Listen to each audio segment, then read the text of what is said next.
You ask Tiger to solve. This deals with linear equations with one unknown. The final result is x equals 7. Let's solve it step by step. Group all x terms on the left side of the equation. Subtract 3x from both sides. Group like terms. Simplify the arithmetic. Group like terms. Simplify the arithmetic. Group all constants on the right side of the equation. Subtract 6 from both sides.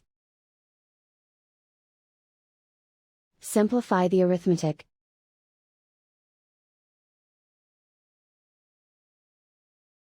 Isolate the x. Divide both sides by -2. Cancel out the negatives. Simplify the fraction. Cancel out the negatives. Find the greatest common factor of the numerator and denominator. Factor out and cancel the greatest common factor. And so the final result is x equals 7.